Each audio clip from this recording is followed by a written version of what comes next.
Hi everyone, welcome back to Exploration Arcanum. My name is Jason. This video is going to be a short discussion about me, about who I am, why I started this channel, and why I hope you'll subscribe. I'm a journalist by trade, and my day job has me interviewing different people, asking questions, providing examples, and bringing that information back to the public and in a way that's easy to understand and digest. And that's what I intend for this channel to be. And this is what I want it to be for you. And hopefully, with these interviews and tutorials that we're going to be doing on this channel, you'll have that experience. So let's get started.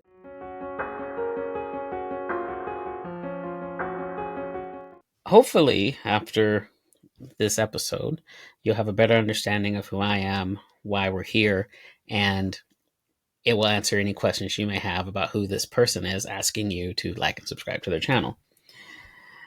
So I didn't have a real game plan in mind on how to do this.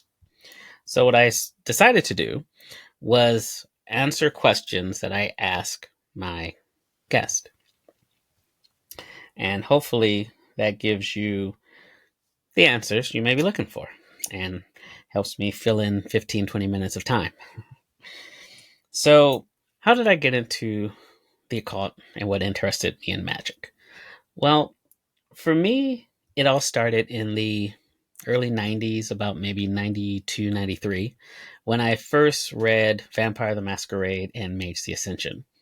These two books were very instrumental in developing my view of the occult as something that was more than just big hats, long beard, wizards, and things like that. It was very street level.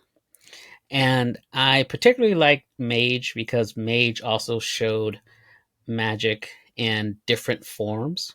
Like you had the Cult of Ecstasy, which are basically hippies.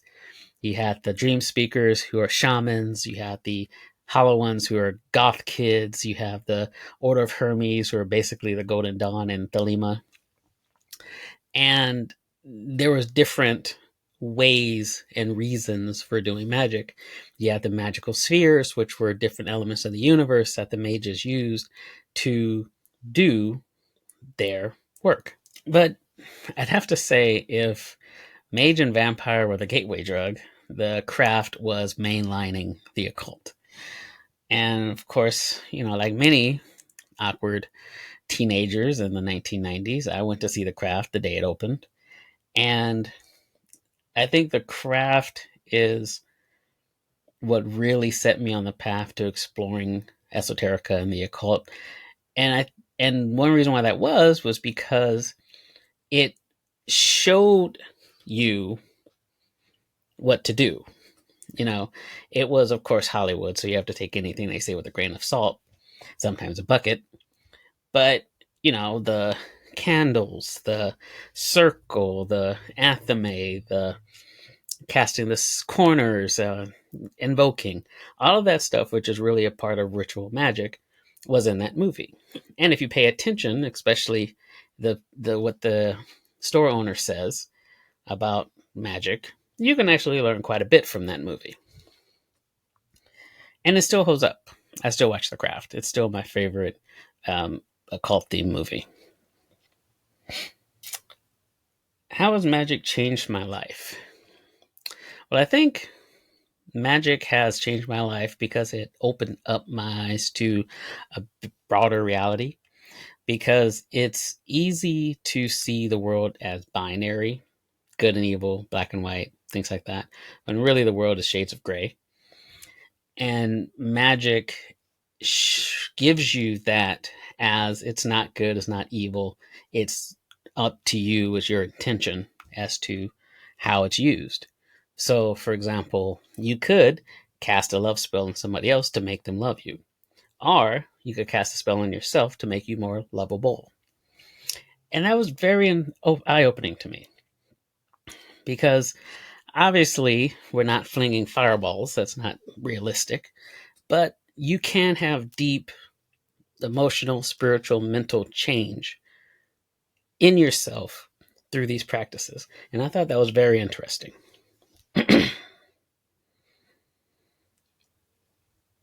What does my daily practice look like? Right now, my daily practice is pretty much just doing the lesser banishing uh, ritual of the pentagram, the LBRP. And um, I like it because it's simple. It's basically putting the protection of angels around you every day. And it can take 2 to 3 minutes when you do it. So it's easy to get through. It's not complicated, and it's not hard to memorize. So I like that.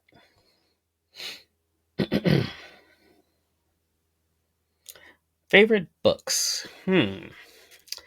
Well, I mean, there's so many, but I think my favorite book on the occult is probably Perturabo by Richard Kaczynski. I love that book. It's the biography of Aleister Crowley. It's very in depth and very. Uh, it's not he was a good person, he was a bad person. It's just he's a person, and I really respect that. And Richard did a great job, and I highly recommend that you read that. For general magic, I think I would say it depends on what kind of magic you're trying to do. For like general magic, I would say a good one is called True Magic by Amber Kay. Came out in the late 90s, early 2000s, and it's a very good book about this is what this is. And it goes into different traditions a bit, but it's very by the numbers, which may sound boring to some people, but I think is good for beginners because, okay, you want to do this, so do this, this, and this. And then it leaves you with the ability to expand on your own, which I think is very important. My first book of magic was called Norse Magic by DJ Conway. And DJ Conway had a reputation, rest her soul, of being cookie cutter. Like Norse magic and Celtic magic really weren't that different, but they were still easy to digest. The same goes for Silver Ravenwolf. I love Silver Ravenwolf. I don't care. I still love Silver Ravenwolf. That is has been called cookie cutter, but when you're just getting started, cookie cutter's what you need. So I recommend looking at those books, um, just to get yourself an idea if you're going the uh, general magic, Wicca, witchcraft route. If you're going more ceremonial magic, I guess that depends on if you want to do Golden Dawn, Thelema, what have you. Um, Living Thelema is good. That's a good book. And also, I believe the author is Shoemaker. I'll put links to everything in the description. Um, of course, the Book of the Law basically lays out the philosophy, which it can be kind of hard to understand to begin with, but once you get into it, it's actually pretty easy. Um, Psychic Witch by Matt Arn is great. It's a more recent book. Matt is a brilliant writer and teacher, so I highly recommend him. And Jason Louve's work. He's written a lot of articles, and he also has a School of Magic and podcast, which I think you might find interesting. His book on John Dee and the Angels and in Alkean Magic is interesting. So I would recommend those books if that is where you want to take your education. But as Mavius Lynn said, before you look into any form of magic, ask yourself what you aim to get out of it, and then work your way back from that.